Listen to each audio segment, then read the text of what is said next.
UP की चर्चित PCS अधिकारी ज्योति मौर्य विवाद जैसा एक और मामला बिहार के वैशाली जिले से सामने आया है। इस बार मामला एक पति पत्नी और कथित प्रेम प्रसंग से जुड़ा हुआ है, जिसने पूरे इलाके में चर्चा का माहौल बना दिया।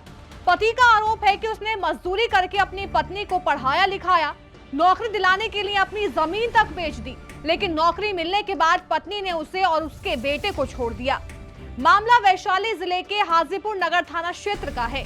बिदुपुर थाना क्षेत्र के माइल पंचायत वार्ड नंबर 13 के रहने वाले अमन कुमार ने अपनी पत्नी और बीपीएससी शिक्षिका गुंजन कुमारी पर कई गंभीर आरोप लगाए हैं। अमन कुमार का कहना है कि उन्होंने अपनी पत्नी के सपनों को पूरा करने के लिए जिंदगी भर संघर्ष किया, लेकिन बदले में उन्हें धोखा मिला। अमन कुमार के मुताबिक उनकी शादी साल 2013 में हाजीपुर के लोदीपुर गांव निवासी देवेंद्र सिंह के बेटी गुंजन कुमारी से हुई थी। शादी के बाद दोनों की जिंदगी सामान्य तरीके से चल रही थी।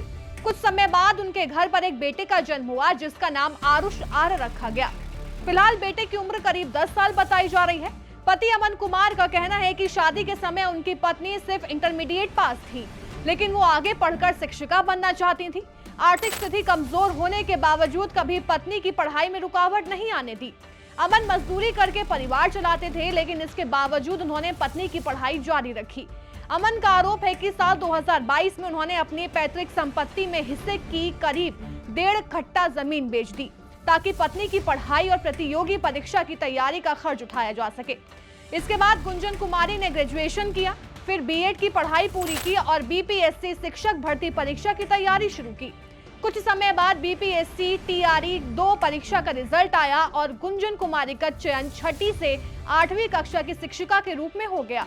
इसके बाद उनका प्रशिक्षण सुपौल जिले के त्रिवेणीगंज में हुआ और बाद में उनकी पोस्टिंग वैशाली जिले के बिदुपुर प्रखंड स्थित यूएमएस मोहनपुर धर्मगुरु विद्यालय में कर दी गई। लेकिन यहीं से पति पत्नी के रिश्तों में दरार आने लगी। अमन कुमार का आरोप है कि प्रशिक्षण के दौरान उनकी पत्नी की नजदीकियां उनके कॉलेज मित्र प्रेम प्रकाश जयवाल से बढ़ गई।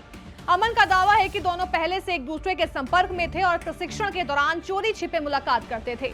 पति का कहना है कि जब उनकी पत्नी सुपौल में रह रही थी, तब उनके बेटे ने उन्हें बताया था कि प्रेम प्रकाश अंकल घर आते थे और कई दिनों तक वहीं रुकते थे। इस बात को सुनकर अमन को शक हुआ और उन्होंने पत्नी से इस बारे में सवाल पूछे, लेकिन आरोप है कि पत्नी ने बात टाल दी। अमन कुमार का दावा है कि जब उन्होंने इस रिश्ते का विरोध किया तो पत्नी ने उनके साथ रहने से इनकार कर दिया।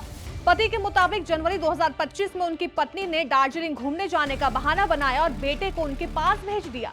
बाद में उन्हें जानकारी मिली कि जिन शिक्षिकाओं के साथ जाने की बात कही गई थी, वो दार्जिलिंग गई ही नहीं थी। इसके बाद अमन का शक और गहरा हो गया कि उनकी पत्नी किसी और के साथ गई थी। पीड़ित पति का कहना है कि पिछले करीब 1 साल से उनकी पत्नी उनसे अलग रह रही है। इतना ही नहीं, उन्होंने उन पर झूठे आरोप लगाकर केस भी दर्ज कराया।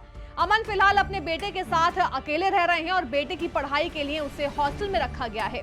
अमन कुमार ने आगे आरोप लगाया कि उनकी पत्नी हाजीपुर के लिच्छवी नगर इलाके में किराए के मकान में रहती थी और वहां प्रेम प्रकाश का लगातार आना जाना था। अमन का दावा है कि 23 मई को जब वो अचानक उस मकान पर पहुंचे तो उन्होंने पत्नी और प्रेम प्रकाश को आपत्तिजनक स्थिति में देख लिया। पति के मुताबिक इसके बाद उन्होंने बाहर से दरवाजा बंद कर दिया और तुरंत डायल 112 पुलिस को सूचना दी। हालांकि उनका आरोप है कि पुलिस के पहुंचने में काफी देर हो गई। इसी दौरान मकान मालिक और स्थानीय लोग मौके पर पहुंच गए और बाद में दरवाजा खुलवाया गया। अमन का ये भी कहना है कि इस दौरान उनका मोबाइल फोन छीन लिया गया। हालांकि उन्होंने दावा किया कि उनके पास इस घटना से जुड़े कुछ वीडियो मौजूद हैं। इस पूरे मामले में सबसे चौंकाने वाली बात ये रही कि दंपति के 10 वर्षीय बेटे आयुष आर्य ने भी अपनी मां पर गंभीर आरोप लगाए हैं। बच्चे का कहना है कि उसकी मां उसे एक व्यक्ति को मामा कहने के लिए मजबूर करती थी।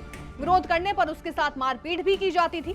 बच्चे ने यह भी कहा कि वो अब अपनी मां के साथ नहीं रहना चाहता। फिलहाल ये मामला इलाके में चर्चा का विषय बना हुआ है। हालांकि अभी तक सामने आई सारी बातें पति और बेटे के आरोपों पर आधारित हैं।